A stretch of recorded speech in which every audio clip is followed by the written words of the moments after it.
अंदर की बात यह है कि मोदी जी के साथ हमारे अमित शाह जी शायद कहीं घूमने गए और सदन को अपने भगवान की मर्जी पे खिलौने की तरफ फेंक के चले गए।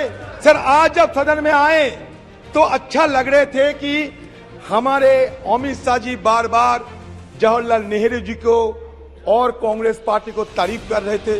मैंने सोचा क्या देख रहे हैं भाई, ये दिन है या रात है। मैं तो सोचा कि दौड़ के जाए और अमित शाह के मुंह में शक्कर शहद डाले।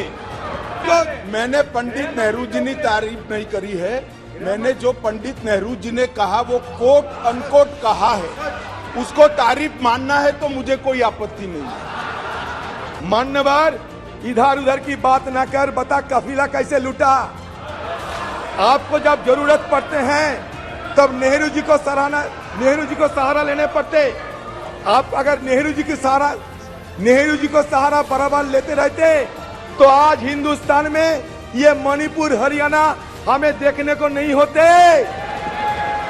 ये आप मान के चलिए, ये दिल्ली है दिल्ली, और ये दिल्ली हमारा दिल है। अगर आपको ये लगे कि यहाँ घोटाला होते रहते, ये घोटाले के लिए क्या ये बिल लाना जरूरी था? आपके हाथ में ईडी है, सीबीआई है, कितने सारे फौजे हैं आपके हाथ में, कितने सारे शक्तियां हैं आपके जेब में, तब उसको इस्तेमाल क्यों नहीं करते? ये घोटाला की चलते, घोटाला की विरोध करने के लिए आपको क्या ये बिल लाना जरूरी था? मैं ये सवाल पूछना चाहते हैं। पंजाब के माननीय सदस्य बिट्टू जी बैठे हैं, मनीष जी बैठे हैं, अमर सिंह जी बैठे हैं, इनके दिल्ली के नेता संदीप दीक्षित जी रोज बयान पे बयान दे रहे हैं, तो इनका क्या मत है इसके विषय में? हमारे बीच दरार पैदा करने की कोशिश ना करे तो बेहतर होगी। इधर उधर की बात मत कर, बता कफिला कैसे लूटा।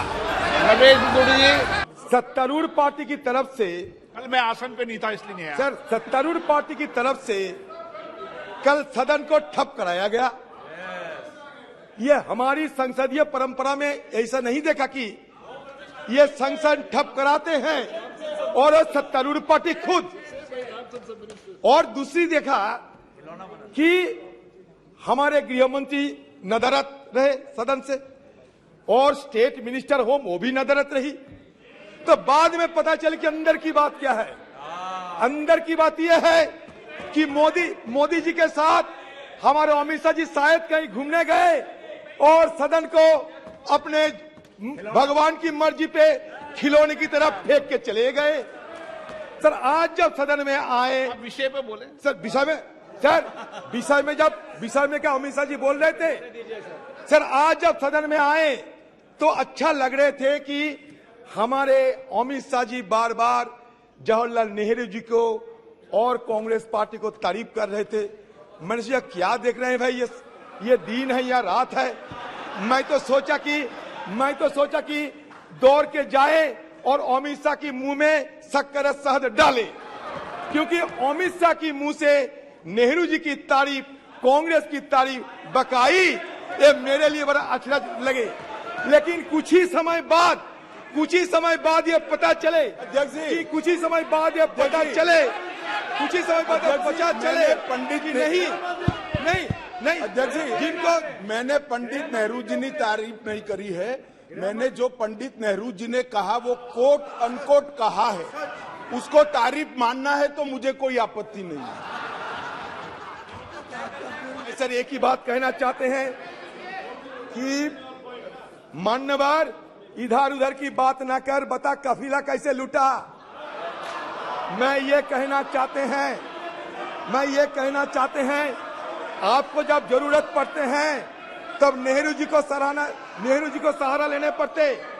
आप अगर नेहरू जी को सहारा बराबर लेते रहते तो आज हिंदुस्तान में ये मणिपुर हरियाणा हमें देखने को नहीं होते।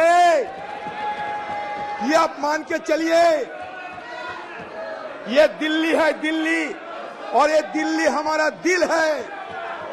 एक दिन मैंने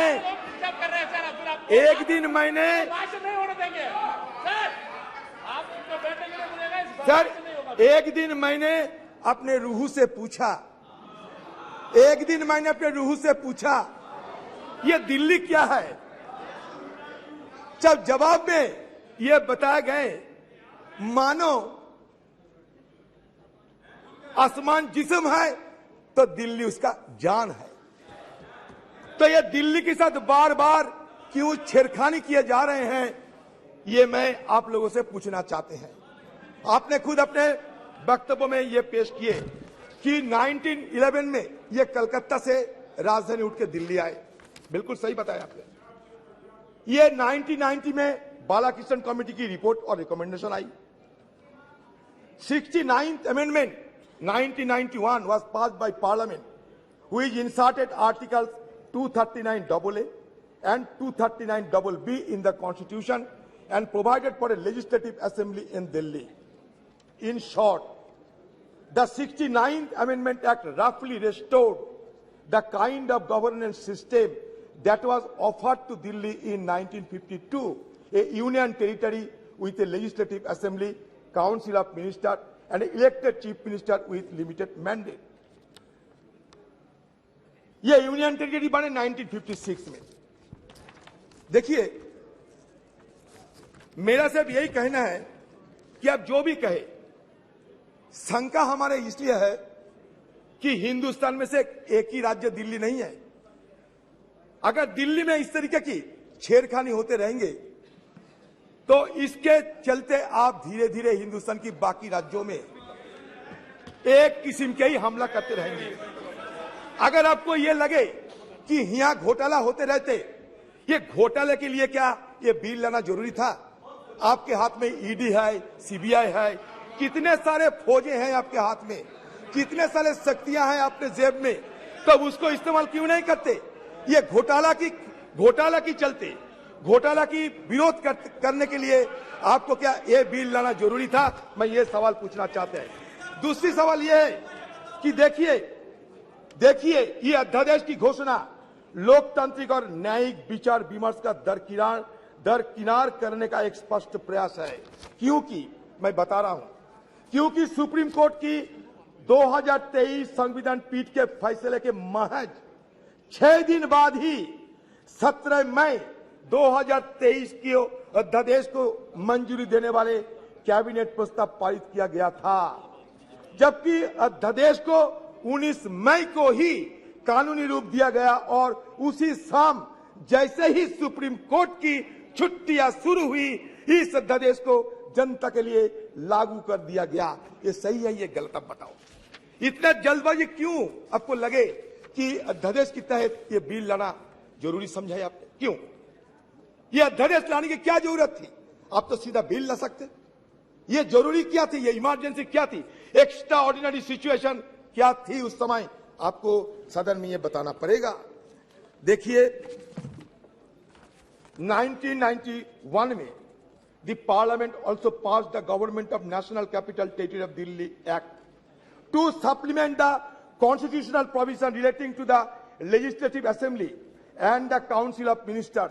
It conferred on the Assembly the power to legislate on all matters in the state list as well as the concurrent list except land, police and public order. Further, in 2018, the Constitution Bench of the Supreme Court has dealt with the issue of the powers of Delhi government. Supreme Court involved the interpretation of Article 239AA of the Constitution, which deals with the governance structure of the national capital. In the ruling, the Constitution Bench held that although Delhi could not be accorded the status of a state, the concept of federalism would still apply to it. ये संघीय ढांचा के लिए हमें चिंता जरूर करना पड़ेगा, क्योंकि हिंदुस्तान में अगर संघीय ढांचा ना बचेगा तो हिंदुस्तान तबाह हो जाएगी। इस कगर में हिंदुस्तान ना जाए, इसलिए हमें चिंता करना जरूरी है। The 2018 ruling said that with the introduction of Article 239AA in the Constitution, Parliament envisaged a representative form of government for Delhi while seeking to provide a directly elected legislative assembly with legislative powers over matters within the state list and the concurrent list barring those exempted.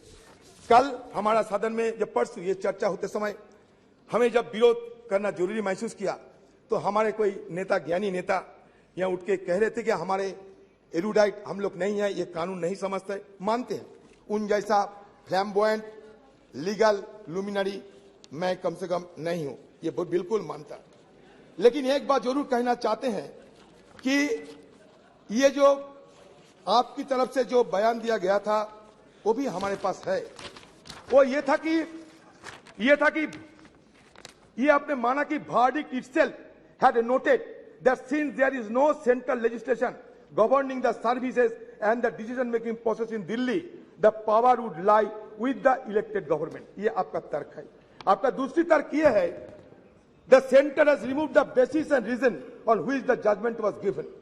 The Supreme Court decision on the interpretation of Article 239AA, entry 41 in the absence of any specific parliamentary legislation dealing with the subject of services seemed to be an acknowledgement of the Supreme Court as the superior authority of Parliament to make laws for national capital। ये आपका तर्क यही है।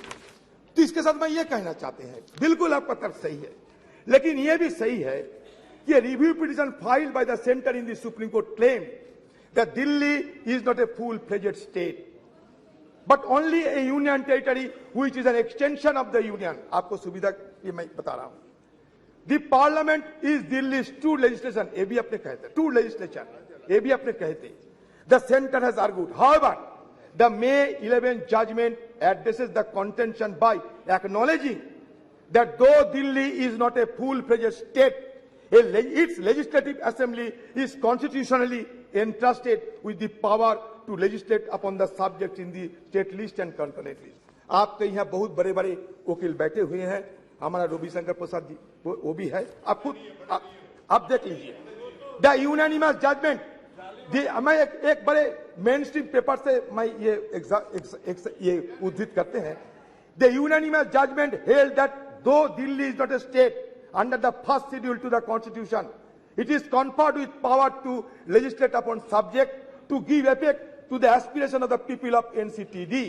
It has a democratically elected government which is accountable to the people of the NCTD under the constitutional scheme envisaged in Article 239AA Clause 3।